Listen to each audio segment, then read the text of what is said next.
व्योमवद्व्याप्तदेहाय व्योमवद्व्याप्तदेहाय व्योमवद्व्याप्तदेहाय व्योमवद्व्याप्तदेहाय व्योमवद्व्याप्तदेहाय व्योमवद्व्याप्तदेहाय व्योमवद्व्याप्तदेहाय व्योमवद्व्याप्तदेहाय भगवान् पुरुषोत्तमः जनो जानिदं सत्यं मुच्यते भवबन्धनात्। कृपा करो मुझ ऊपरे सुख निधि सहजानंद गुण तमारा गाववा बुद्धि आपजो सुख कंद गुण तमारा गाववा बुद्धि आपजो सुख कंद। श्री स्वामिनारायण भगवाननी जय।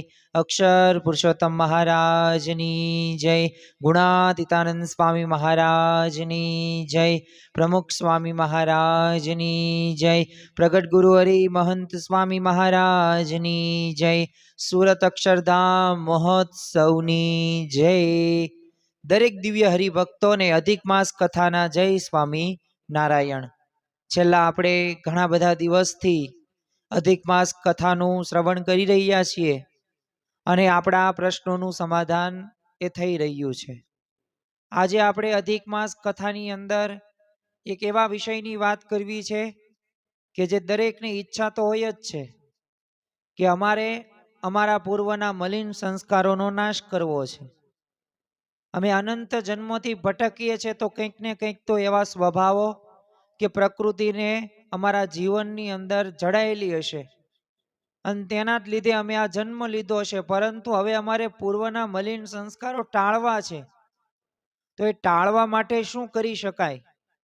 तो आम तो सत्पुरुष ने राजी तमे करो तो आम तो घणा बधा तमने फळो प्राप्त थता जोवा मळे छे अने घणा बधा लाभो थता जोवा मळे छे। परंतु आ सत्पुरुष ने राजी करवानो उपाय शुं? तो आजे आपणे आ अधिक मास कथानी अंदर आ विषय उपर वात करवाना छीए। परंतु प्रवचननी शरूआत करता पूर्वे गढड़ा प्रथमनुं 58मुं वचनामृत के जेनुं मथाळुं छे देह कुसंग ने पूर्व संस्कारनुं। एमां आनंदानंद स्वामी श्रीजी महाराज ने एक प्रश्न पूछे छे अने प्रश्न पूछे छे महाराज जवाब पण आपे छे पण पछी प्रश्न ए काउंटर प्रश्न पूछे बीजो एमांथी न ज ते। तो ए प्रश्न आपणे सौ प्रथम तो सांभळीए अने त्यारबाद महाराज शुं उत्तर आपे छे ए उत्तर उपर आपणे थोड़ोक आजे विचार विमर्श करवाना छीए अने मनन चिंतन द्वारा ए जवाबनो आपणा जीवननी अंदर कई रीते आवे एनी वातो आपणे करीशुं। तो आनंदानंद स्वामीए श्रीजी महाराज ने प्रश्न पूछ्यो के पूर्वनाम संस्कार कोईक मलिन होय तो ए केम टळे? जो आम तो हिंदू धर्मनी अंदर आपणी मान्यताओ छे, मूर्ति पूजा होय के पछी आपणा जीवननी अंदर जे आपणे भगवान ने आपणे साकार मानीए छीए, दिव्य मानीए छीए अने एटલું જ नहीं वेदोने आपणे मानीए छीए। पछी आपणे एक प्रकारना आपणा कर्म सिद्धांतने मानीए छीए। तो आ बधाईने जे माने ने हिंदू कहेवाय। एमां पूर्वनो संस्कार रह्यो ने ए पण एक कर्म सिद्धांतनी अंदर आवे छे। तो आ पूर्वना संस्कार जे मलिन होय तो ए केम टळे? जो सारा होय तो कई प्रश्न ज नथी। तो सारू सारू ज भोगववानुं छे पण हवे मलिन संस्कारो छे हवे एने तो कई सुधारी शकाय नहीं कारण के थई गयुं वही गयुं ए वही गयुं। पण हवे मलिन संस्कारोने एवो उपाय कयो के टળી शके?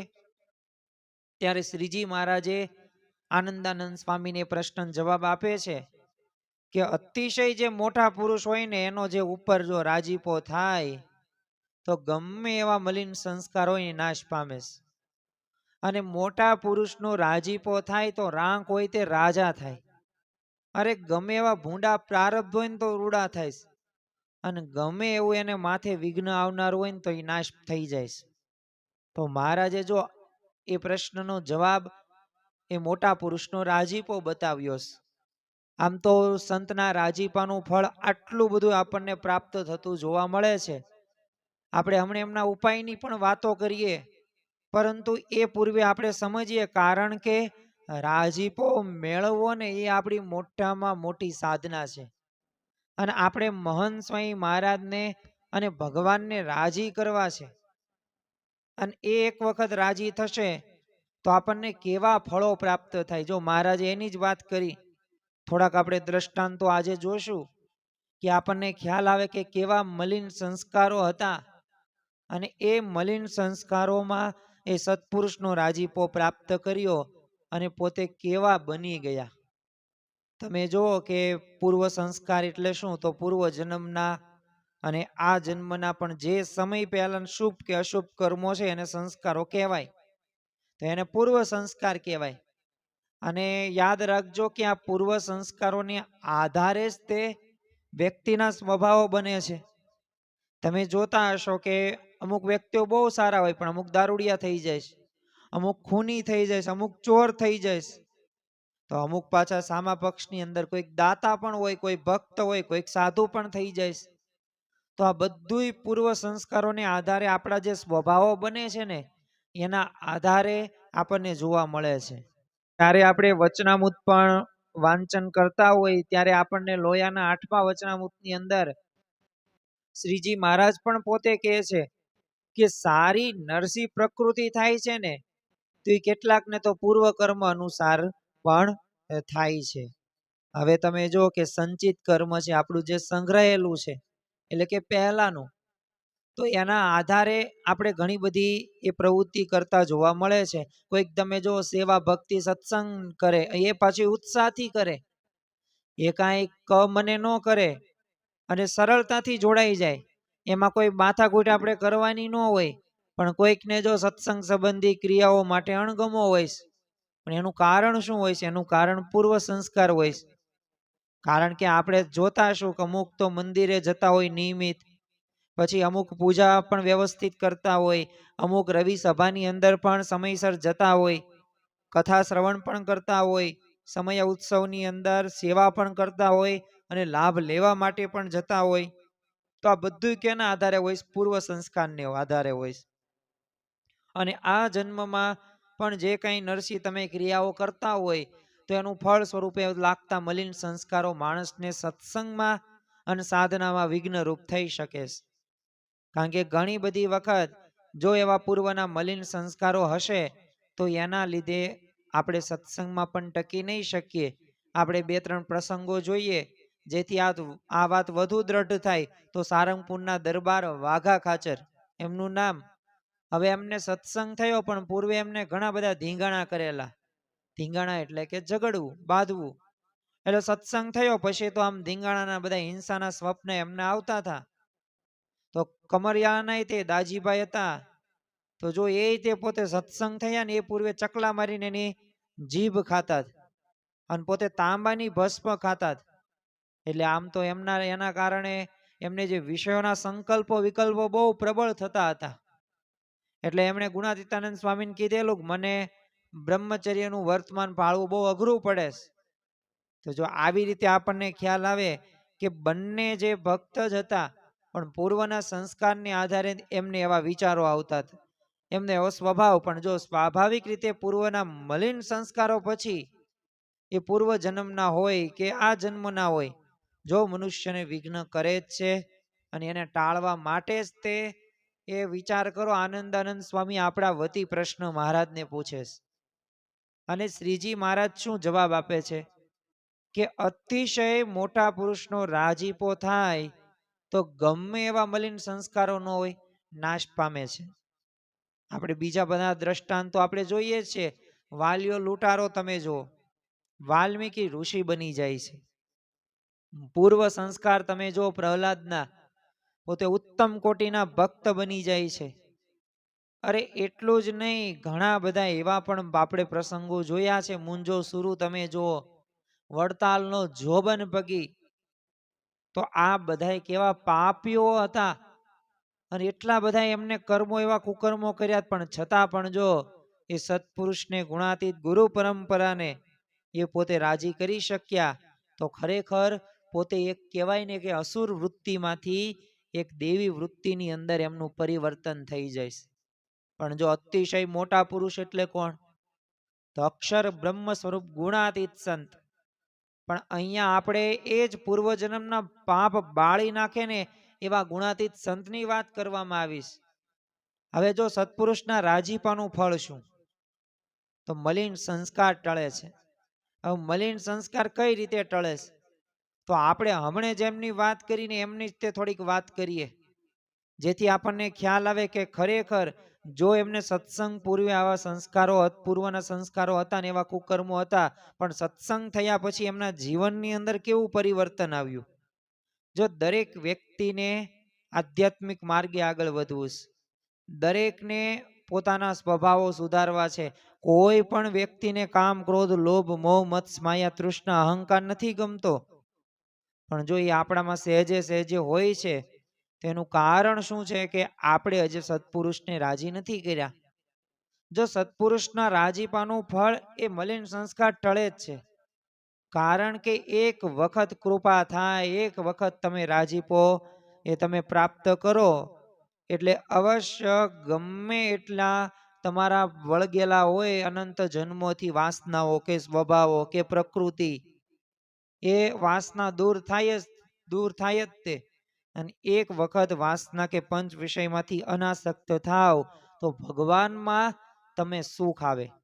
એકવાર જુનાગઢની અંદર જામનગરના કડિયા હરિભક્ત હતા ભાણાભાઈ, તેમને ગુણાતીતાનંદ સ્વામીની વાત કરી કે સ્વામી મારા પત્ની મૃત્યુ પામ્યા ને એટલે મારા સંબંધીઓ મને બીજા લગ્ન કરવાનું કેસ, પણ મારા અંતરમાં સંકલ્પ થયા કરે છે, એટલે હું બીજા લગ્ન કરું કે ન કરું. હવે આવું આ ભાણાભાઈએ ગુણાતીતાનંદ સ્વામીને પ્રશ્ન પૂછ્યો એટલે સ્વામીએ કીધું કે હવે બીજું લગ્ન કરવાનો સંકલ્પ ન કરતા. અને એમ કઈ નજીક બોલાવ્યા અને વાહામાં થાપો માર્યો અને કીધું જાઓ હવે તમને સંકલ્પ નહીં થાય. તો જો ગુણાતીતાનંદ સ્વામીના આજ્ઞાથી એમને બીજા લગ્ન ન કર્યા અને ગુણાતીતાનંદ સ્વામીના રાજીપાનું ફળ સ્વરૂપે એમના જેટલા સંકલ્પો વિકલ્પો હતા ને એ બધાય બંધ થઈ ગયા. અરે અનંત જન્મોના મલિન સંસ્કારોને કારણે જે આપણે ઉદય થયેલી વાસના રહીને ટાળવી અઘરી છે, સરળ નથી. પણ જો સત્પુરુષનો રાજીપો થાય તો એ ટળી પણ શકે છે. પ્રસંગ આપણે મહંત સ્વામી મહારાજનો જોઈએ તો તારીખ 28/9/2018 ની રાત્રે છે ને સારંગપુરમાં મહંત સ્વામી મહારાજ પોતે એક મુમુક્ષુ પોતે આવ્યા મહંત સ્વામી મહારાજ પાસે. હવે રાત્રિનો સમય હતો. હવે મુમુક્ષુ પોતે તો મહંત સ્વામી મહારાજ પાસે આવ્યા ને ત્યાં જ તે પોતે ગળગળા થઈને બોલવા લાગ્યા કે સ્વામી મારી જિંદગી છે ને કૂતરા અને ભૂંદડા જેવી છે, અને હું કોઈ દિવસ મંદિરમાં આવતો નહોતો, પણ આપ મારે ત્યાં પધાર્યા ને મેં આપની પૂજાને દર્શન કર્યા અને એ વખતે આપની દ્રષ્ટિ મારા ઉપર પડી અને ચાલતા ચાલતા આપે મારી કંઠી પ્રસાદીની કરી તો મારું આખું જીવન રહ્યું ને બદલાઈ ગયું.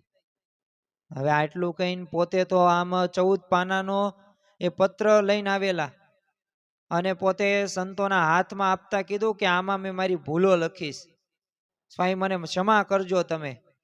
તો જો સ્વામીશ્રીના એક પારસ પર્શનો એક આ પ્રતાપ તમે જુઓ કે આમ નેત્રે હતા ને એ પોતે આ ભક્તના આંખોમાં જોઈ શકાતો હતો.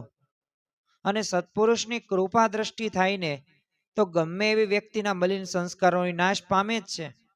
અરે અનંત જન્મોથી વાસના એ હોય ને તો એ વાસના પણ ટળે છે. પણ હા, એ પ્રકારે આપણે સત્પુરુષનો મન કર્મ વચને સમાગમ કરીએ ને તો દ્રષ્ટિ થાય, પણ દ્રષ્ટિ થયા બાદ પુરુષ પ્રયત્ન કરીએ નહીં, રાજીપાનો વિચાર જ ન રાખીએ અને એમનામ જ તે જેમ પહેલા જેવું જ રૂટીન જીવન જીવીએ તો એમ કઈ સુધારો થાય નહીં. પણ જો સત્પુરુષની દ્રષ્ટિ થાય એટલે આપણામાં એક સ્પાર્ક આવે.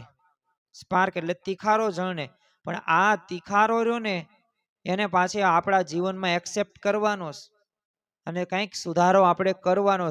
થોડોક પ્રયત્ન કરશું તો ભગવાનને સંતની તો અમી દ્રષ્ટિ પડી જ છે આપણા ઉપર, એ તો સુધારો થશે જ તે, પણ થોડોક તો આપણા તરફથી હોવો જોઈએ. અને જો આ જન્મના પાપ કરવાના સંસ્કારો ભલે સંતનો રાજીપો થવાય નાશ પામે છે અને પામે જ છે. જો લીલાખાના મુંજા શરૂ હતા, પાપના પર્વત સમાનની ઉપમા એમને આપવામાં આવતી હતી. અરે ગુણાતીતાનંદ સ્વામીએ એમને સત્સંગની બધી વાતો કરી અને પાપ કર્મ છોડવા માટે તે સમજાવ્યા. ત્યારે એમણે શું કીધું કે અત્યાર સુધી મેં ઘોર પાપ કર્યા છે તો એનું શું? ત્યારે સ્વામીએ કીધું કે અત્યાર સુધીના પાપ રહ્યા ને બધાય નાશ પામી જશે, પણ હવે નવા પાપ ન કરતા. અને ગુણાતીતાનંદ સ્વામી એમને કંઠી પહેરાવે છે, વર્તમાન પણ ધરાવે છે, અને કીધું કે આ પંચ વર્તમાન છે ને ગૃહસ્થના એ બરાબર રીતે પાલન કરજો. તે મુંજાસુરુ કે મારા પાપ નાશ પામ્યા એ મને કેવી રીતે ખબર પડે? અને સ્વામીએ જો હાથમાં પાણીની અંજલી ભરીને કીધું કે આમાં તારા પાપ છે, અને એમ કહીને કાળમીણ પથ્થર ઉપર પાણી છાંટ્યું, અને પથ્થર ઉપર જ્યાં પાણીનો સ્પર્શ થાય છે પથ્થરના તો ચૂરે ચૂરા થઈ ગયા.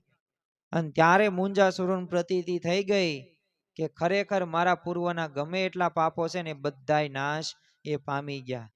તમે જો જેતલપુરની ગણિકા, આપણને ખ્યાલ છે કે એક પોતે સ્વાભાવિક રીતના એક એવું કાર્ય સાથે જોડાય, પણ એને વિચાર આવ્યો કે આ બધાય તે મહારાજના યજ્ઞ કરે છે જેતલપુરમાં, તો મારે કંઈક સેવા કરવી છે. અને પોતે ઘઉં છે અનાજ દળવાની સેવા આખી રાત કરે છે, ફોલ્લા પડી જાય છે. બીજા દિવસે મહારાજની સભામાં આવે છે લોટ લઈને, અને મહારાજ તો બધું અંતર્યામી, ફોલ્લા જોયા ને કીધું બસ હવે તમારું મુક્તાનંદ સ્વામી જેવું કલ્યાણ થશે. એવા ભાવથી એમને સેવા કરી, તો જો એનું ફળ શું? અક્ષરધામ તો મળી ગયું, મુક્તાનંદ સ્વામી જેવું કલ્યાણ થઈ ગયું. અરે તમે જુઓ કે બાલ વિસ્તારમાં તે સોઢીની બીબડી, તો તે મુસ્લિમ બાઈ હરિભક્ત નહોતી, મહારાજ ત્યાંથી પસાર થતા બાલ વિસ્તારમાં, હવે દાંતણ કઈ મળે નહીં, એટલે સ્વાભાવિક રીતના આ બાલની બીબડી રહીને એ બીબડીના ઘરે એને દાંતણ એ ન્યા જ તે જોવા મળતું, એટલે બધા ભક્તો ત્યાં જાય છે ને કે છે અમારા ભગવાન અહીંયા આવ્યા છે ને દાંતણની જરૂર છે. અને જો આ બીબડીએ દાંતણ આપ્યું ને કલ્યાણ થઈ ગયું. તો જો થઈ શકે, આપણે ગમે તેવા સ્થિતિ પૂર્વના સંસ્કાર ગમે એટલા મલિન ન હોય, અરે અત્યાર સુધી પણ જે કર્યું હોય, પણ હવે તમે સત્પુરુષને જો એ રાજી કરવાનો જો તમે ઉપાયો કરતા હોય અને એવો પુરુષ પ્રયત્ન કરતા હોય, તો અવશ્ય અત્યાર સુધીના મલિન સંસ્કારો બધાય તે નાશ પામે છે. પણ પાછો એ વિચાર આપણે રોપવાનો છે ને એ રીતે કાર્ય કરવાનું છે. વરતાલનું 14મું વચનામૃત કે જેમાં શ્રીજી મહારાજે કીધું છે કે સત્પુરુષનો જો આશરો કરે ને તો ત્યારે ગમે એવો પાપી હોય નહીં તો એ પણ પવિત્ર થઈ જાય. અને એટલે સત્પુરુષનો રાજીપો, મલિન સંસ્કારો તો નાશ પામે જ, તે ટળે જ તે, પણ બીજા પણ કેવા ફાયદાઓ થાય છે, લાભો થાય છે. તો જો શ્રીજી મહારાજ જ તે આનંદાનંદ સ્વામીને કહે છે કે રાંક હોય ને તે રાજા થાય. હવે રાંક હોય તે રાજા થાય એટલે શું? હવે જેના પ્રારબ્ધની અંદર દારિદ્ર્ય લખ્યું હોય, પણ જો સત્પુરુષનો રાજીપો થાય તો એ રંકમાંથી પણ રાજા થાય. રંકમાંથી એટલે સાવ સામાન્ય સ્થિતિ હોય, પણ એ સામાન્ય સ્થિતિમાંથી પણ એ પોતે એવી સ્થિતિ સુધી પહોંચી શકે છે કે જેને વિચાર કર્યો ન હોય, એના ભાગ્યમાં જ ન હોય, પણ છતાં પણ જો એ સત્પુરુષને રાજી કર્યા તો તમે રાંક હોય તો રાજા થઈ જાઓ. આપણે એક દ્રષ્ટાંત જોઈએ જેથી આપણને ખ્યાલ આવે. તો ગુણાતીતાનંદ સ્વામીને હવે ઠંડીમાં તાપણું કરવા બાઉદ્દીન કઠિયારે આપણને ખ્યાલ છે લાકડા આપેલા, પણ એને વળતરમાં શું માગ્યું? કારણ કે એની બાઉદ્દીનની માં હતી ને એ હોશિયાર હતી. હુદા આવ્યા હોય ને સંત પાસે લૌકિક વિષયોક પદાર્થો ન મગાય, અને જો માગતા આવડવું પડે. જેમ જેતલપુરનો રતો બસ્યો હતો, મહારાજનો પાક્કો ખરો ભાઈબંધ હતો. ગઢડાની સીમની અંદર બજારમાં યા મહારાજના ખભા ઉપર હાથ રાખીને પોતે જાય. અરે એટલું જ નહીં, મહારાજ જમતા હોય તો એ જમનારને પોતે પાસે બેસી જાય અને મહારાજ સાથે જમવા બેસી જાય. એટલું જ નહીં, મહારાજ ઢોલિયા ઉપર બિરાજમાન હોય તો ઢોલિયા ઉપર આવીને બેસી જાય. આવો પાકો ભાઈબંધ હતો. પણ જો તમે વિચાર કરો, મહારાજ દર વખતે માગવાનું કહેતા, પણ રતો બસ્યો શું કહેતો કે તમારાથી અધિક મન જણાય ને ત્યાર હું માગીશ, છેલ્લે સુધી એને માગ્યું નહીં. તો જો આમ એને ખ્યાલ હતો, એને મહિમાનો ખ્યાલ હતો, ત્યારે તે સ્થિતિ સુધી પોતે પહોંચી શક્યો. એવી જ રીતે આ બાઉદ્દીનની માં પણ એટલી જ હોશિયાર, એને ખબર કે આ સંત કે ફકીર સાથે આ પાસે આપણે આવું કંઈ નહીં મગાય, લૌકિક પૈસાની આશીર્વાદ દુઆ માગજે તું. અને પાછું આ બાઉદ્દીને વળતર માત્ર હું માગ્યા? આશીર્વાદ જ માગ્યા. એટલે સ્વામી તો રાજી થઈ ગયા અને કીધું કે હવે તારે લાકડા નહીં કાપવા પડે. અને જો પરિસ્થિતિ બદલાણી. એ જ તે બાઉદ્દીનની જે બેન હતી એ અને બેનના તે નિગાહ એ જુનાગઢના દિવાન સાથે કરવામાં આવે છે. અને એટલું જ નહીં, રાજા સાથે કરવામાં આવે એટલે સ્વાભાવિક રીતના જે દિવાનનું પદ એ બાઉદ્દીનને સોંપવામાં આવ્યું, કારણ કે સાળો કહેવાય. એટલે એની આગતા સ્વાગતા સ્પેશિયલ એને બધું રૂમ બૂમ બધું આપવામાં આવ્યું. ને આજે પણ તમે જો બાઉદ્દીન નામની એ આપણને કોલેજ એ જુનાગઢની અંદર જોવા મળે છે. એટલે આ કાંઈ લખેલી ગમે એમ કીધેલી ખોટી વાત નથી, સાચી વાત છે. તો જો રાંક હોય તે રાજા થાય છે. આપણે બીજો પ્રસંગ જોઈએ. મોરબીના એક જગજીવનભાઈ કોટક પોતે વેપાર અર્થે અવારનવાર ગોંડલ આવે. એટલે જ્યારે પણ ગોંડલ આવે ને ત્યારે અક્ષરદેરીએ મંદિરે દર્શન કરવા તો આવે જ તે. એકવાર છે ને એમને યોગીજી મહારાજને પૂછ્યું તમે ક્યાં જમોસ? એમણે કીધું લોજમાં જમીએ છીએ. યોગી બાપા એમને આગ્રહપૂર્વક મંદિરે જમવાનું કીધું. અને પછી અચાનક યોગી બાપા એમને પૂછ્યું કે આ વખતે આમ શેનો વેપાર કર્યો છે? તેમણે કીધું બાપા અનાજ ખાંડ ને તેલ બધું કરિયાણાનો વેપાર કર્યો છે. તો યોગી બાપા કે તમારે તેલનો વેપાર ખાસ કરવો અને તમને અમારે તેલિયા રાજા કરવા. અને જગજીવનભાઈએ તો આ કૃપા વચનો યાદ રાખીને એમને તો તેલનો વેપાર વિશેષપણે કરવાનો શરૂ કરી દીધો.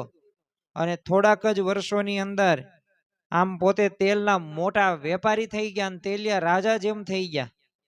તો જો સત્પુરુષનો રાજીપો થાય તો રંકમાંથી રાજા બને છે.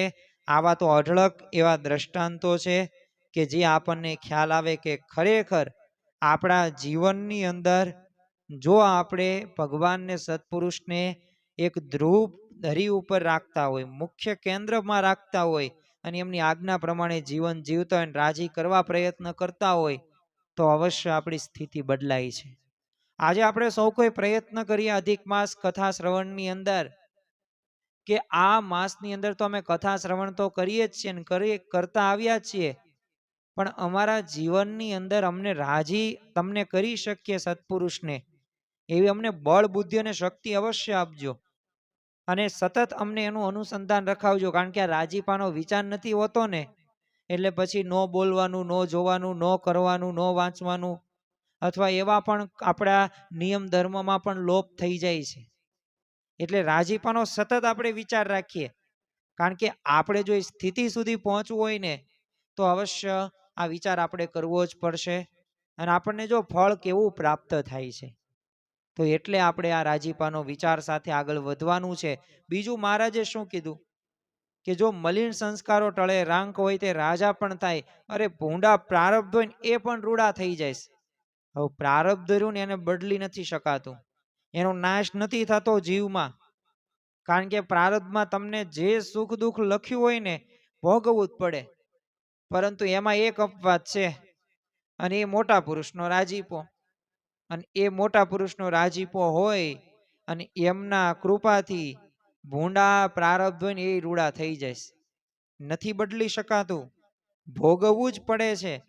પ્રારબ્ધે કરીને દુઃખ આવે. મહારાજે વચનામૃતની અંદર કીધું જ છે, ગુણાતીતાનંદ સ્વામીએ વાત કરી છે.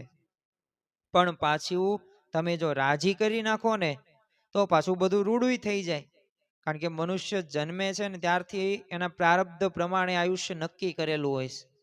કેટલાક પ્રખર જ્યોતિષ શાસ્ત્રના નિષ્ણાંતો એ બધું જાણી પણ શકે છે. એટલે જ્યોતિષ શાસ્ત્ર એ સાચું છે અને એ ખરેખર જ્યોતિષ શાસ્ત્ર. પણ હા, જો એક વાત યાદ રાખવી કે આપણને ભગવાન અને સંત મળ્યા ને એટલે પછી પ્રારબ્ધનું દુઃખ ગમે એવું હોય ને ભોગવી લેવાનું, કારણ કે ભગવાન રહ્યા ને આપણને આપણે એમના કહેવાયના તલ માત્ર કસર નહીં રહેવા દે. એટલે ઘણી વખત એવા દુઃખો આપશે અને ભગવાન પાસે જો ભક્તોએ દુઃખ જ માગ્યું છે, સુખ માગ્યું જ નથી. શા માટે? કારણ કે દુઃખમાં જ આપણે ભગવાનને આપણે ઘણું બધું યાદ રાખીએ છીએ અને આપણું ભજન દુઃખમાં જ થાય. બાકી સુખી હોય એ જ શું કરે? એ તો મોજ મજા વિષયો પ્રત્યે પોતે આસક્ત થઈ જાય. પણ દુઃખ હોય કે ગરીબ પરિસ્થિતિ મધ્યમ વર્ગની હોય ને એમાં પણ ઘણી વખત ફાયદો છે, કારણ કે આપણે એવી સ્થિતિ સુધી પહોંચવા માટે જરૂરી છે સત્ય નિત્ય એ અનુસંધાન એ રાખવા માટે જરૂરી છે. નકર આપણને અનુસંધાન નહીં રહે, વિષયોમાં લેવાઈ જશે વિષયો આમ કહેવાય ને કે જેમ આપણે લસરપટ્ટી હોય, આમ તરત આમ સરકી જઈએ, ઢોળા હોય તો તરત આપણે નીચે વહી જઈએ, એવી રીતે આ વિષયોમાં જેવું છે. તો એમાંથી આપણે બચવા માટે જરૂરી છે કે ભગવાન અને સંત એ આપણા જીવનમાં ભલે દુઃખ આપતા, પણ એ દુઃખ પણ સારું કહેવાય. કારણ કે દુઃખના લીધે ઘણી બધી વખત આપણી કસરો રહીને એ દૂર થતી જોવા મળે છે. એટલે આપણે જોતા હશું લોકની અંદર કે અમુક હજી જન્મતા વેત જ તે કંઈક ખોડ ખાપણ વાળા જન્મે છે. આપણે એવા પણ પ્રસંગો કે એવા પણ ચરિત્રો આપણે આજુબાજુ જોયા હશે કે પોતે સારો એવો હોશિયાર હોય પણ કુસંગના રવાડે ચડે અને કંઈક એવી પરિસ્થિતિ થઈ જાય કે પોતે ખૂની કે ચોર કે લૂંટારો પણ થઈ જાય. અરે એટલું જ નહીં, આપણે એવા પણ વ્યક્તિઓ જોયા છે કે જે પોતે નાની ઉંમરે મૃત્યુ પામે, એવા અકસ્માતો એ થાય છે. તો જો આવી પરિસ્થિતિઓ લોકમાં આપણે જોઈએ છે, પણ એક વાત યાદ રાખવી, દાસના દુશ્મન હરી કેદી હોય નહીં, જેમ કરશે તેમ રૂડું જ થશે. એ ભગવાન અને સંત રહ્યાને એ ભક્તની રક્ષા કરે જ છે. પણ જો એક વાત યાદ રાખવી, આપણે એવા સાચા ભક્ત બનવાનું. 1966 મહાસુદ ત્રીજના રોજ પુરુષોત્તમપુરાના ઈશ્વરભાઈ દાજીને છે ને હૃદય રોગનો હુમલો આવ્યો. હવે એમની ખબર જોવા યોગીજી મહારાજ વડોદરામાં હોસ્પિટલે ગયા. તો ત્યારે એમણે કીધું, બાપા મારી આ જન્મપત્રિકા કુંડળીમાં તો છે ને સ્વાભાવિક રીતના એવું જ લખેલું હતું, મહાવદ દશમના દિવસે મારું મૃત્યુ થશે. તો આજે તો મહાસુત્રી જ છે, તો વદ દશમે આપ જ્યાં હોય ને ત્યાંથી પુરુષોત્તમપુરા મને દર્શન દેવા પધારજો. યોગી બાપા કે કાળ આવશે ને તો એ પાછો જશે અને તમને કઈ નહીં થાય તમતાર. અને મહાવદ દશમ આવી અને ઈશ્વરભાઈને ત્યારે બીજો હાર્ટ એટેક આવે છે, પરંતુ એમની રક્ષા થાય. અને પછી અષાઢ માસમાં એવો યોગી બાપા સાથે પોતે વિચરણ કરવા માટે ગયેલા, ત્યારે યોગી બાપાના સાનિધ્યની અંદર એમનો એ છોડ્યો. તો જો સત્પુરુષના વિધિના લેખ ઉપર મેખ મારી શકે છે. સત્પુરુષ એ ખરેખર ભૂંડું પ્રારબ્ધ હોય તો એને રૂડું કરી શકે છે, પણ આનું નિત્ય અનુસંધાન રાખીએ ને તો સત્પુરુષને રાજી કરવાનો આપણને તાન રહે. બાકી તો પછી કેવું થાય, લોકમાન વિષયોની અંદર આપણે લેવાઈ જઈએ. તો એ પાછું એ ધ્યાન રાખવાનું. અને બાકી યાદ રાખવું કે સુખ કેવું છે, સ્વપ્ન જેવું છે સંસારનું, એને વાર નહીં લાગે જતા. એટલે આ એક નિશ્ચિત રાખવું કે જેથી આપણને ખ્યાલ આવે કે સુખમાં ભગવાનને આપણે યાદ કરી શકીએ, અને દુઃખમાં તો આપણે યાદ કરવાના જ છીએ. કારણ કે દુઃખમાં જ આપણે પ્રથમ જઈએ છીએ, સુખમાં ક્યાં આપણને ભગવાન યાદ હોય. એટલે પરિસ્થિતિ એવી આપે છે ને વિપરીત, એ પણ સારી બાબત કહેવાય. ભગવાનને આપણે યાદ તો કરી શકીએ, બાકી આપણે એમ કઈ અનુસંધાન રાખીએ એમ છીએ નહીં ભગવાનનું. એટલે અમુક વાર દુઃખ આપે તો એ દુઃખ પણ ભગવાન એ આપણને સુખ થાય ને એ માટે આપે છે. બીજું, શ્રીજી મહારાજ એ સત્પુરુષને આપણે રાજી કરીએ, મોટા પુરુષને, તો એક ફળ બતાવે છે કે ગમે એવું વિઘ્ન આવવાનું હોય ને તો એ નાશ પામે છે. અને તમે જુઓ કે માણસના જીવનની અંદર જ્યારે વિઘ્ન આવે ને ત્યારે માણસ હતાશ થઈ જાય, નિરાશ થઈ જાય છે. એને કંઈ સૂઝતું નથી કે મારે શું કરવું. પણ જો આપણે સત્પુરુષના એ વચન પ્રમાણે જો જીવન જીવતા હોય અને રાજી કરવાનો જો પ્રયત્ન કરતા હોય તો સત્પુરુષ આપણને એ વિચાર આપે છે સારો. અને એટલું જ નહીં, એ ઉપાય પણ આપણને સત્પુરુષ જ બતાવે છે. પણ સત્પુરુષના મન કર્મ વચનને આપણે જોડાવવું પડે. જોડાયા વગર ક્યારેય તે વિચાર આવતો જ નથી. વિઘ્ન આવશે જ, તે જીવન છે. જીવનમાં પ્રશ્નો આવવાના જ છે. સંસાર છે સુખ દુઃખનો દરિયો, તેમાં તરી શકે કોઈક જ તરિયો. એ પ્રશ્નો આવે છે જ. તે ભક્તોના જીવનમાં પ્રશ્નો આવ્યા છે, સંતોના જીવનમાં પ્રશ્નો આવ્યા છે. અરે અહીંયા ભગવાનના અવતારો હોય ને તો ભગવાનના જીવનમાં પ્રશ્નો આવ્યા છે.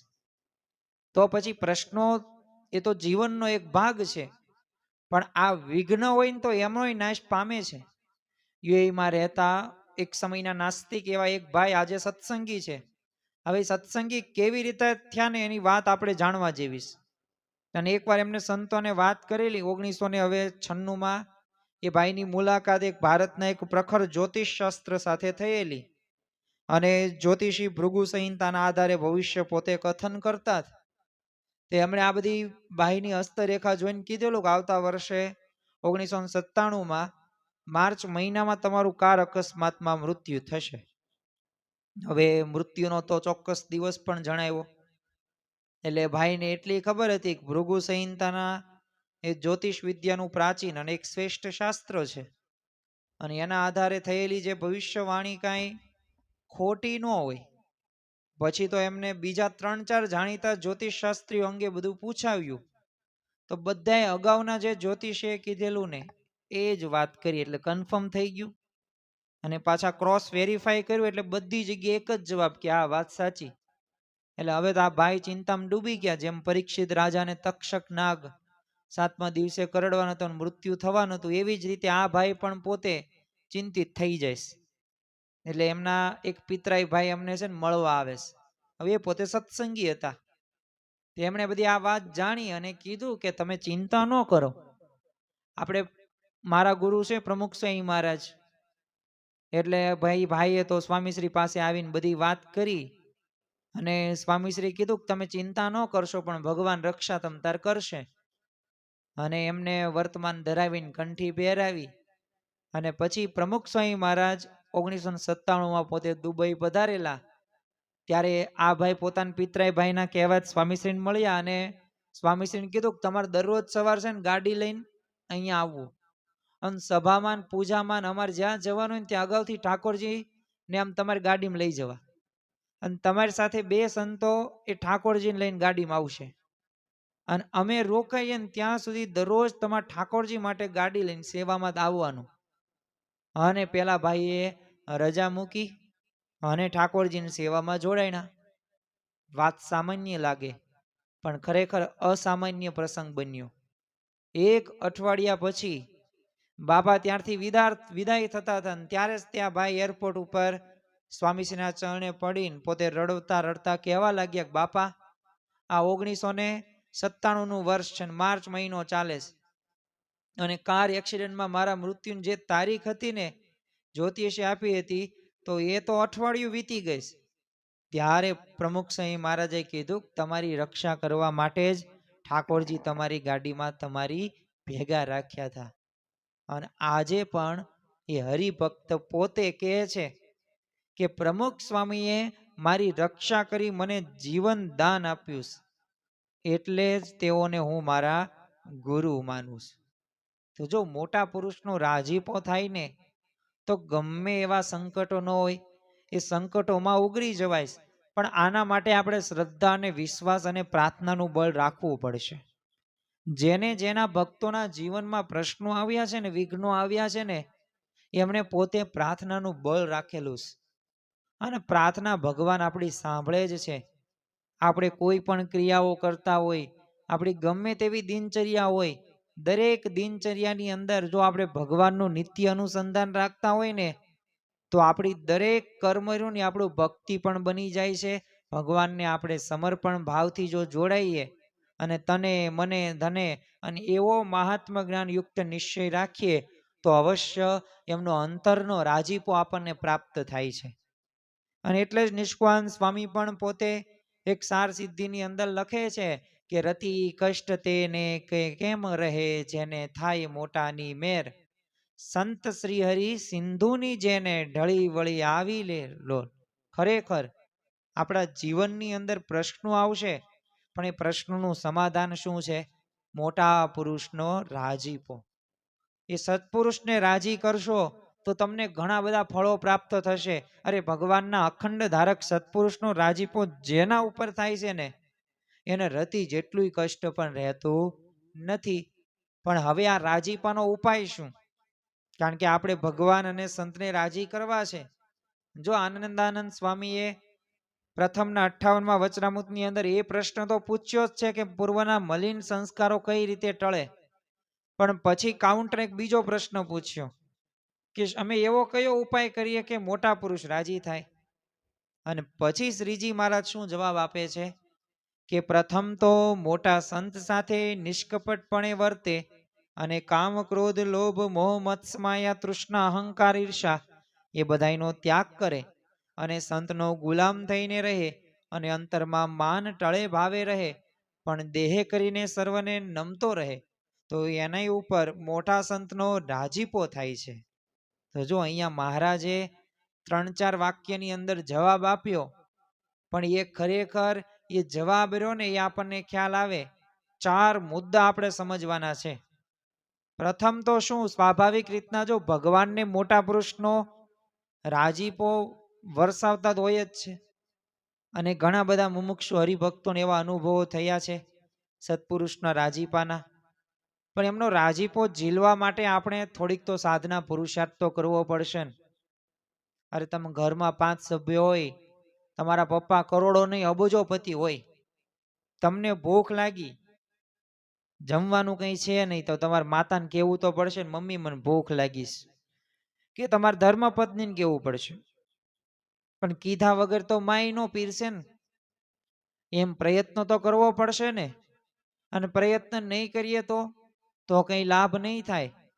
એટલે એક વાત તો આપણે યાદ જ રાખવાનું છે, આપણા તરફથી આપણે એવા પ્રયત્નો કરવાના છે જેથી ભગવાન અને સંતનો વિશેષ રાજીપો પ્રાપ્ત થાય.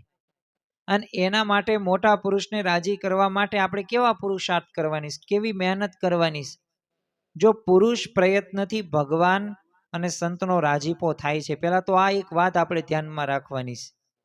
બીજું એક વાત આપણે એ પણ ધ્યાનમાં રાખવાનું છે કે મોટા પુરુષને જો રાજી કરવા હોય તો આપણે કેવા પુરુષાર્થ કરવાની, કેવી મહેનત કરવાની. શું આપણે જાત્રા કરવાની, 100 માળા કરવાની, 500 માળા કરવાની, ઉપવાસ કરવાના મહિનામાં 10? એવા ઉપાય મહારાજે નથી આપ્યા. મહારાજે સરળ ઉપાય આપ્યા. પણ આ સરળ ઉપાયોને પણ આપણે અઘરા કરી નાખતા હોઈએ છીએ. તમે જુઓ કે પ્રથમ ઉપાય કયો તો મોટા સંત સાથે આપણે નિષ્કપટપણે વર્તવાનું. પછી કામ ક્રોધ લોભ મોહ મત્સમાયા તૃષ્ણા અહંકાર હોય તો એ બધાનો ત્યાગ કરવાનો. પછી આપણે સંતનો એક ગુલામ થઈને રહેવાનું, દાસ ભાવે, નિર્દોષ ભાવે. અને પછી અંતરમાં એ માન આપણે ટળે ભાવે રાખવાનું. તો જો એવી રીતે દેહ કરીને જો સર્વ નમતો રહે ને તો અવશ્ય મોટા પુરુષ રાજી થાય છે, થાય છે ને થાય છે. થોડાક આપણે પ્રસંગો જોઈએ. મહારાજ વખતના તે ગુણાતીતાનંદ સ્વામી વખતના મહંત સ્વામી મહારાજના તે, જેથી આપણને વિશેષ પ્રતીતિ થાય કે ખરેખર આ વાત સાચી છે. જો પ્રથમ જ તે આપણે વાત કરીએ કે આપણે કઈ રીતે વર્તવાનું, તો નિષ્કપટપણે વર્તવાનું.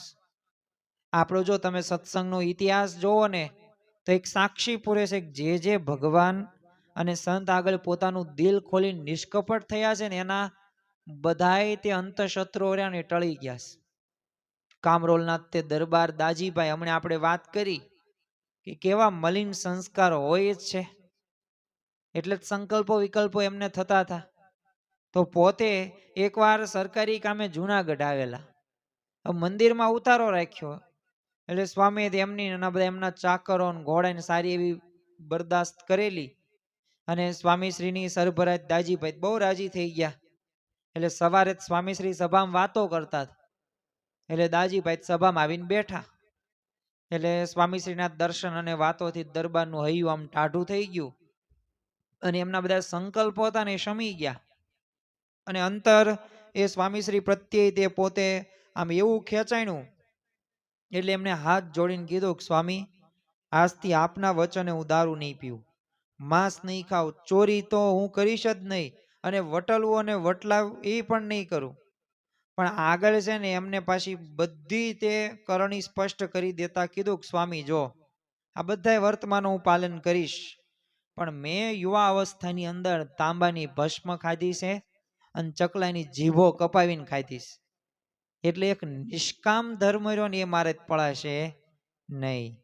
હવે સ્વામીશ્રી તેમના નિષ્કપટ ભાવથી બહુ રાજી થઈ ગયા અને કીધું કે જો આ 4 નિયમો તમે પાળજો, 5મો નિષ્કામ ધર્મ અમે તમને પળાવશું. અને એમ કહીને દરબારને વર્તમાન ધરાવ્યા, કંઠી પહેરાવીને પૂજા આપી અને સ્વામિનારાયણની 5 માળા કરવાનો એમને આજ્ઞા કરી. અને ગુણાતીતાનંદ સ્વામી સમક્ષ એ પોતે 5 માળા ફેરવવા બેસી ગયા. અને ત્યાં જ સ્વામીશ્રીએ એમના એ આંખો દ્રષ્ટિ ઉપર એવી આમ 5 માળા એમ સ્વાભાવિક ના ફેરવી એટલામાં કરી દ્રષ્ટિ, તો નેત્રમાંથી આમ કામ ખેંચી લીધો. અને સ્વામીશ્રીની અસાધારણ કૃપાથી એ દરબાર રહ્યા ને પોતે કૃતકૃત્ય થઈ જાય છે. અને સંકલ્પ માત્ર રહ્યા ને એ બધાય બંધ થઈ ગયા. અને ભજનનું જોર પણ વધવા એ લાગ્યું. તો જો વિષયોમાંથી અનાસક્ત થવાય છે, પણ ભગવાન અને સંત સામે આપણે નિષ્કપટપણે વર્તીએ એવો ભાવ હોય ને તો શક્ય છે. ગુરુવરી મોહન સ્વામી મહારાજની આજ્ઞા મુજબ તમે જો મોટેરા સદગુરુ સંતો સમક્ષ તે વ્યક્તિગત મળીને કે પત્ર કે ફોન દ્વારા જો નિષ્કપટ થઈએ અને ભગવાન સમક્ષ આપણે પ્રાર્થના કરીએ તો આપણા ઉપર મોટા પુરુષની પ્રસન્નતા થાય જ છે. પણ જો આપણે એવા નિષ્કપટ ભાવે વર્તવાનું, કંઈ આપણે છુપાઈને નથી રાખવાનું. ભગવાનને સંતો બધુંય જાણે જ છે, પણ આપણે હવે ક્યારે નિર્માની થશું ને એની જ રાહ જોવે છે. અને દાસ ભાવે નિર્માની, પણ આને જો આ લોકને કંઈ રીઝવવાનું નથી. લોક તો ક્યારેય રીઝતો છે જ નહીં. ગમે એટલા પ્રયત્નો નહીં કરો. અરે તમારા ધર્મ પત્ની હોય, તમારા માતા પિતા હોય, કે તમારા દીકરા હોય, કે ગમે એટલા સંબંધીઓને રાખીને રાખશો ને તો અંતે તો એવા તમને કડવા અનુભવો થશે જ તે. અને એક વાત યાદ રાખવી, એ કડવા અનુભવો કરશો ને પછી તમારી પાસે એક હશે, તમારી એક ગિફ્ટ. એ ગિફ્ટ કઈ અફસોસનો ગિફ્ટ, જેમાં સમયનો તમે બગાડ કરી નાખ્યો. સમય તો પાછો આવવાનો નથી, કારણ કે ટાઈમ તો કિંમતી છે. તો જે સમયે આપણે ભગવાન માટે વાપરવાનો, સેવા માટે વાપરવાનો, અને એમાં લોકને રીઝવવાનો પ્રયત્ન કરતા હોય તો યાદ રાખવું. અને લોકમાં તો ગમવાનું નથી જ તે. ભગવાનનું ભજન કરીએ, સેવા કરીએ, આ લોકના વ્યક્તિઓને નથી ગમવાનું. કારણ કે એ પોતે જાણતા જ નથી કે આ સેવાનું ફળ શું છે. આ અનંત જન્મોની એ આપણા જે આ ભવ રોગોને ટાળવા માટેનું ઉત્તમ સાધન છે, એ એને કંઈ ખબર જ નથી. એટલે એને તો કેવું ગમશે કે એને તો તમે નકરી વાતો કરો, ટાઈમ પાસ કરો. આમ કહેવાય ને કે ગમે ત્યાં ટાઈમ પાસ કરવા માટે ગમે સ્થળે ભેગા થાવ, પાર્ટી કરો, જમવા જાઓ, હરવા ફરવા જાઓ, અને બસ એના તમે સંકલ્પો હોય એ પૂરા કરો, એના ભાવો પૂરા કરો. આ જ લોકના સંબંધીઓ, કુટુંબીજનોને ખબર, અને એ જ મનમાં રાખીને એ વર્તે છે. પણ એ કરવાનું ના નથી, પણ એમાં જાણપણું રાખવાનું કે આમાં જો જશું ને તો વિષયોમાં લેવાઈ ગયા આપણે, ભગવાનનું ભજન સાઈડમાં રહી ગયું. એટલે નિત્ય અનુસંધાન આનું રાખવાનું છે. જેને અનુસંધાન રાખ્યું છે એ ભગવાનને પામી શક્યા. જો લોકમાં તમને માન સન્માન મળે કે ન મળે કઈ વાંધો નહીં, ઇટ્સ ઓકે. ગમે એટલા પ્રયત્નો કરશો, મળે તે નહીં મળે. નથી જોતું એવું માન સન્માન કે જેમાં કલ્યાણ ન હોય, મુક્તિ ન હોય. રાજા મહારાજાઓ ધનવાનો બધાય વહી ગયા છે, કોઈ તે કઈ અહીંયા અમર કોઈ છે નહીં. અમર પટ્ટો લઈને આવ્યા નથી કે અમર થઈ જાય. જેનું જન્મ છે એનું મૃત્યુ નિશ્ચિત છે. તો શા માટે આપણે એ બધા લોકોને રાજી કરવા પ્રયત્ન કરતા હોઈએ? અરે નિષ્કપટપણે વર્તે, ભગવાનને સંતને રાજી કરવાનો પ્રયત્ન કરીએ. બીજું આપણે ઉપાય કયો છે રાજીપાના ઉપાયમાં? કે કામ ક્રોધાદિક દોષોનો આપણે ત્યાગ કરીએ. કચરો હશે ને ત્યાં સુધી ભગવાન આપણી પાસે હશે જ નહીં, અને ત્યાં સુધી આપણને ભક્તિ સેવા કરવાનો લાભ પ્રાપ્ત નહીં જ થાય. તમે જો મોટેરા સંતો આપણને સમજાવે છે કે સ્વભાવો કંઈ એક દિવસમાં નથી ટળી જતા. સ્વભાવો એ જળ મૂળથી ટળી જાય ને તો મોટા પુરુષની કૃપા વિના શક્ય જ નથી. પરંતુ આપણે ટાળવા માટે પ્રયત્ન કરીએ તો એમનો રાજીપો થાય ને, પણ પ્રયત્ન જ ન કરીએ તો કંઈ ફળ ન પ્રાપ્ત થાય. ગુણાતીતાનંદ સ્વામી એ પોતે કહે છે કે જેને સ્વભાવ મૂક્યો હોય ને અને મૂકતો હોય, એને મૂકવાની એક આદર હોય, તે સર્વે ઉપર મોટાની દ્રષ્ટિ રહ્યા કરે છે. એટલે આ વાત એક ધ્યાનમાં રાખવી. આપણે જો પ્રયત્ન કરતા હશું તો યાદ રાખવું કે ભગવાનને સંત આપણા ઉપર દ્રષ્ટિ કરે જ છે. બસ થોડોક વધુ પ્રયત્ન કરીને, જાણપણું રાખીને એ આપણે એવા નિયમનું પાલન કરવાનું. અને જો સ્વભાવ નહીં જીતાય ને ત્યાં સુધી સ્વભાવ સામે શિંગડા ભરાવત રહીએ. એટલે સ્વભાવ ટાળવાના પ્રયત્નમાં રત રહીએ તો તો ભગવાનને સંતનો રાજીપો અવશ્ય મળશે. અને try and will be successful. લોકમાં જો લૌકિક ઈચ્છાઓ મેળવવા માટે, સિદ્ધિઓ મેળવવા માટે કેટલા પ્રયત્નો કરે છે અને કેટલી વખત હારી જાય, નિષ્ફળ જાય, તોય પ્રયત્નો મૂકે નથી મૂકતા. કેટલો મહિમા સમજાઈ ગયો લૌકિક સિદ્ધિઓનો, બાબતનો. તો એવી જ રીતે આપણે ભગવાનને સંતનો રાજીપાનો જો મહિમા હોય તો અવશ્ય થઈ શકે છે. અને બીજું એક ઉપાય શું છે રાજીપાનો? તો સંતનો ગુલામ થઈને રહેવાનું. અઘરી બાબત છે, કારણ કે ગુલામ બનવું કે રહેવું ને કોઈને ગમતું નથી. પણ ગુલામ થવું એટલે શું? તો પ્રમુખ સાંઈ મહારાજ સરસ મજાનું એક દ્રષ્ટાંત આપતા ઘણી વાર, કે એક શેઠને એક ગુલામ આપવામાં આવે છે. એટલે શેઠે એને પૂછ્યું કે તારું નામ શું? તે ગુલામે શું કીધું? તમે બોલાવો એ મારું નામ. તે શેઠે બીજો પ્રશ્ન પૂછ્યો, તને આમ કેવા કપડા પહેરવા ગમે? જીન્સના, કોટનના? એક તમે જે આપો એ. શેઠે ત્રીજો પ્રશ્ન પૂછ્યો કે આમ તને આમ શું ખાવાનું ભાવે? Pizza, burger, fast food, south કે પંજાબી કે ગુજરાતી? એક તમે જે ખાવાનું આપો એ ગમે. તે આવો જવાબ સાંભળીને શેઠે પૂછ્યું તારી કોઈ વાતમાં પસંદગી જ નથી? ત્યારે એ ગુલામે શું કીધું કે જો શેઠ, હું ગુલામ છું, માલિકની મરજી રહીને એ જ મારી મરજી હોય. તમે મારા માલિક છો, તમે જે કહો એ પ્રમાણે મારે જીવવાનું હોય. તો જો સત્પુરુષની મરજી અને આજ્ઞા પ્રમાણે જો રહીએ ને તો સાચો ગુલામ આપણે કહેવાય. અને અનંત જન્મોથી આપણે બધાના ગુલામ થઈને આવ્યા જ છીએ. કેમ, શા માટે હું કહું? આ વખતે જન્મ લીધો ને એનું મુખ્ય કારણ એ જ છે. આ જન્મે આપણે ભગવાનને સંતના ગુલામ થઈએ. અનંત જન્મોથી વ્યવહારો જ સંભાળ્યા, પૂરા થયા જ નથી. અમુક તો સંબંધીઓ ઉપર આપણને એવી દયા આવે ને, આ તો આપણને સત્સંગ મળ્યો એટલે આપણે અહોભાગ્ય કહેવાય. કે 70, 80 વર્ષની ઉંમર હોય, એમના દીકરાઓ હોય, એમના ઘરે દીકરાઓ હોય, તોય વ્યવહારમાં ઉષા ન આવતા હોય. ભગવાનનું ભજન સાઈડમાં લે, શ્રીમતમાં તો જવું જ પડે. ન જાવી કેવું લાગશે?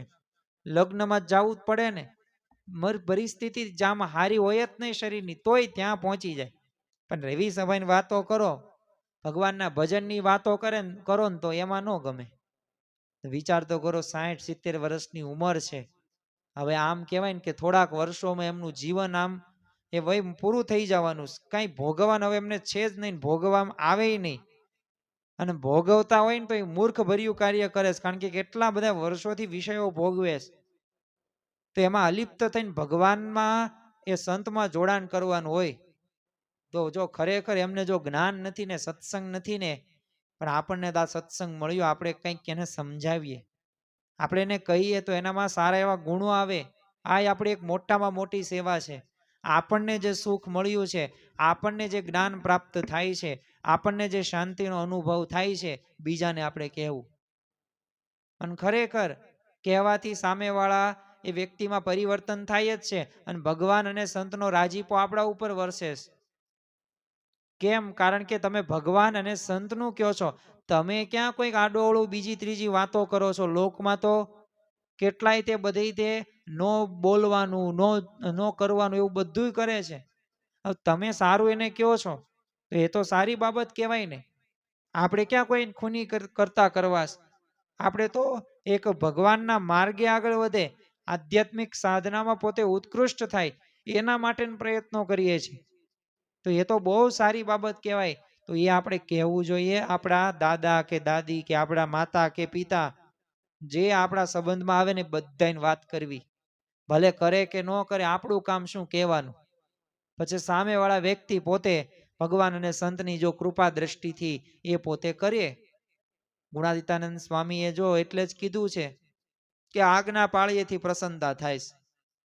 આજ્ઞા ઉપાસના બે હશે તો એના ઉપર મોટાની દ્રષ્ટિ એ અવશ્ય થશે. તો આપણે એવા ગુલામ થવાનું, સંતના એવા ગુલામ થવાનું કે સંત સત્પુરુષ રાજી થાય. તારીખ 29/5/2022 સવારે છે ને સુરત ખાતે વાસુદેવ સ્વામીએ મહંત સ્વામીને એક બાળકનો એક વિશિષ્ટ પ્રસંગ રજૂ કરેલો. એટલે સ્વામીશ્રી તો વાત પોતે સાંભળીને રાજી થતા હતા. એટલે સ્વામીશ્રીએ તો ફરીવાર વાસુદેવ સ્વામીને બોલાવીને બધાય સંતો સમક્ષ આ બધો પ્રસંગ જણાવવાનું કીધું.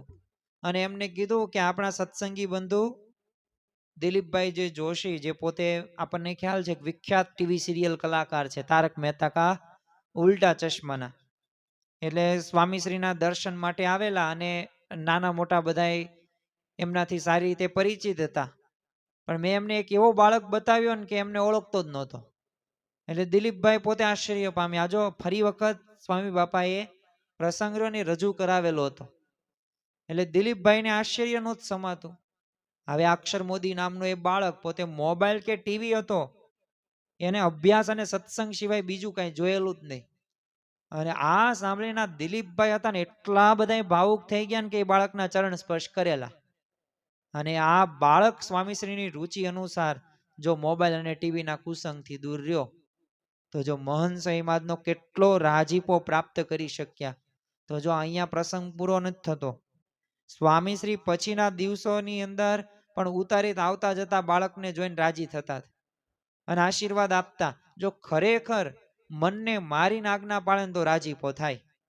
આપણે આધિક માસ કથાની અંદર 2-3 દિવસ પૂર્વે આપણે મન કલ્યાણનો એ માર્ગ રહ્યો ને મન છે, મોક્ષનું મુખ્ય કારણ મન છે. અને મન બંધન કઈ રીતે, મુક્તિનું સાધન, એની આપણે વાત કરી ચૂક્યા છીએ. એટલે આજે આપણે મન બાબતે વાત નથી કરતા, પણ આ મનને જીતવું પડશે, મન ઉપર વિજય પ્રાપ્ત કરવો જ પડશે. એટલે મન આપણને રમાડી ન જાય એનું સતત અનુસંધાન રાખવું. આપણે મનને રમાડવાનું, આપણે કેવીને એમ મન કરવું પડે. એટલે જ નિષ્કાંત સ્વામી શું કહે છે, મન ગમતું મેલી કરી રહે આજ્ઞાને અનુસાર, તે જ શિષ્ય સાચા ખરા બીજા સર્વે સંતાપનાર. અને જે મન ગમતું મૂકીને ગુરુની આજ્ઞા પ્રમાણે રહે છે ને એ જ સાચા શિષ્ય છે. બીજા તો ગુરુને એ સંતાપ આપનાર એટલે કે દુઃખ આપનાર છે. તો જો મનની મરજી મૂકીને દઈને ગુરુની મરજી પ્રમાણે એમની આજ્ઞા પાળીએ તો ખરેખર અત્યંત રાજીપો આપણને એમનો પ્રાપ્ત થતો જોવા મળે છે. અને આજના અધિક માસ કથાનો છેલ્લો મુદ્દો, માન ટળે ભાવે રહે. શ્રીજી મહારાજે આનંદાનંદ સ્વામી અને સંતો ભક્તોને શું કીધું, માન ટળે ભાવે રહે ને તો સત્પુરુષનો, મોટા પુરુષનો રાજીપો થાય. હવે માન ટળે ભાવ રહે એટલે શું? માન ટાળવાની ઈચ્છા સાથે સત્સંગમાં સેવા ભક્તિ કરવી. સત્સંગમાં માન નથી રાખવાનું. કારણ કે સત્પુરુષ અને એમના સંબંધવાળા ભક્તો આગળ જો દેહે કરીને જો નમતો રહે ને તો મોટા પુરુષ રાજી થાય. અને નમવું જ પડશે. નમે તે સૌને ગમે. અક્ષરમ અહમ પુરુષોત્તમ દાસોસ્મી. અક્ષર એવો હું પુરુષોત્તમનો દાસ છું. મહંત સ્વામી મારા દાસ ભાવે વર્તે છે.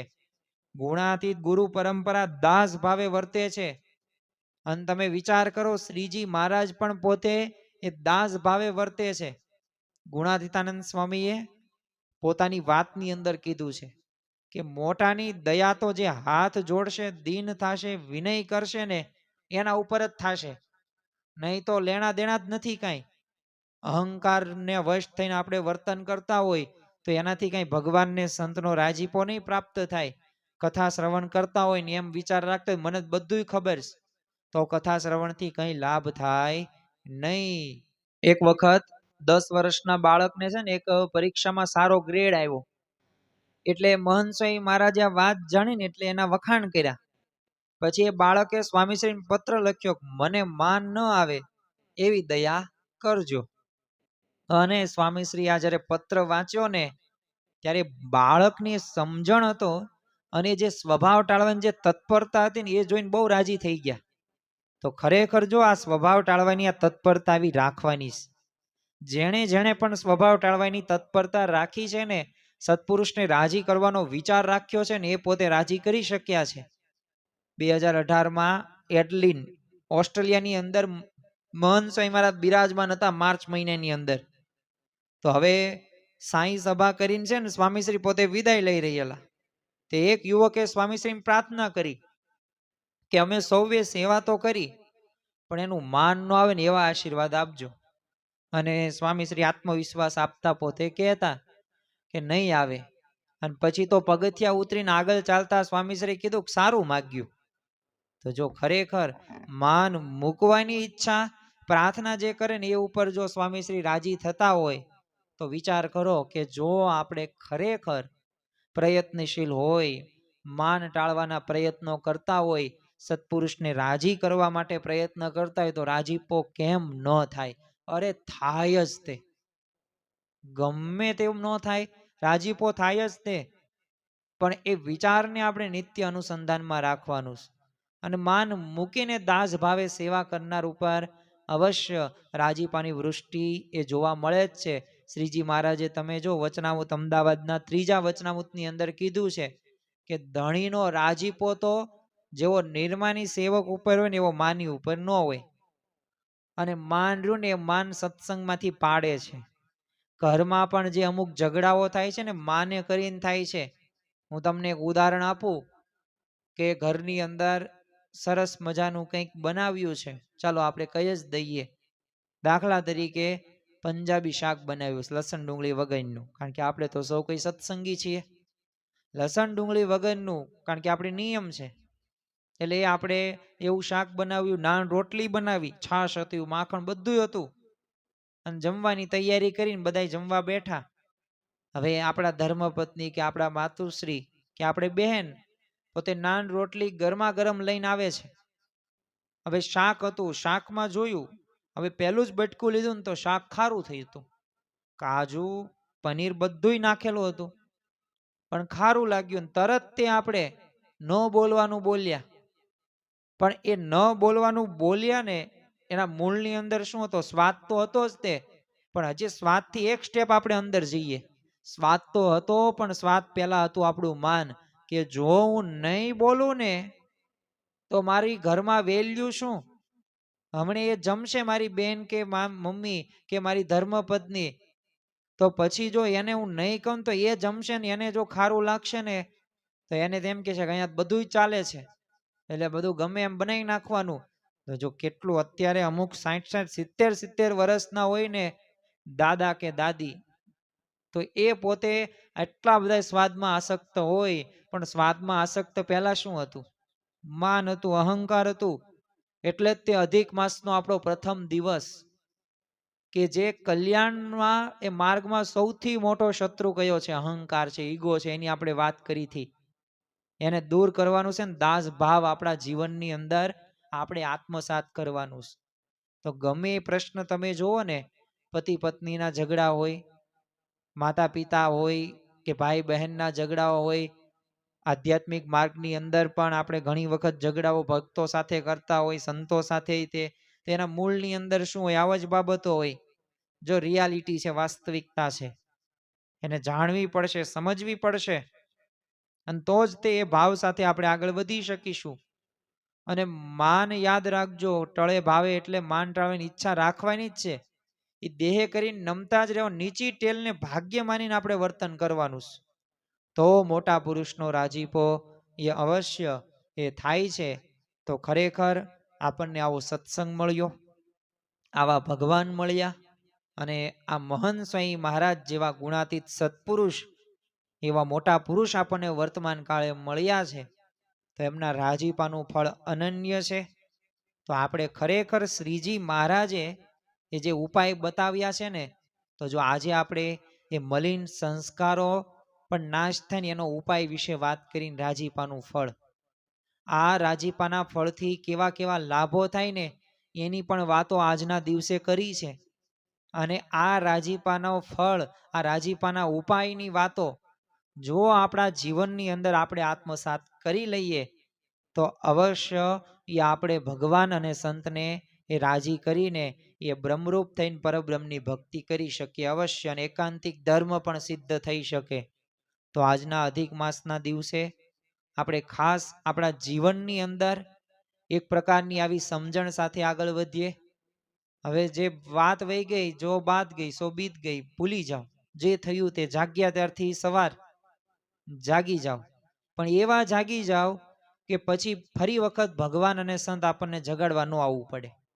એવા ભગવાન અને સંતના આપણે કૃપા દ્રષ્ટિ આપણા ઉપર વરસે. તો એ માટે એવા પુરુષ પ્રયત્ન કરીએ કે જેથી ભગવાન અને સંતનો એ અંતરથી આપણે રાજીપો વરસે આપણા ઉપર, અને આપણા પણ સંબંધમાં જે પણ કોઈ આવે એને આપણે વાત કહીએ, એને આ વાત કહેશું તો એના અંતરમાં પણ શાંતિનો અનુભવ થશે, એના પરિવારમાં પણ શાંતિનો અનુભવ થશે, એના દરેક પ્રશ્નોનું સમાધાન એ થશે થશે ને થશે. તો આજના દિવસે મહારાજ સ્વામીના ચરણોમાં પ્રાર્થના કરીએ કે ખરેખર અમે તમને મન કર્મ વચને જોડાઈને અંતરના આશીષ અમને આપજો, એવી બળ બુદ્ધિ શક્તિ આપજો કે જેથી તમને રાજી કરી શકીએ. શ્રી સ્વામિનારાયણ ભગવાનની જય.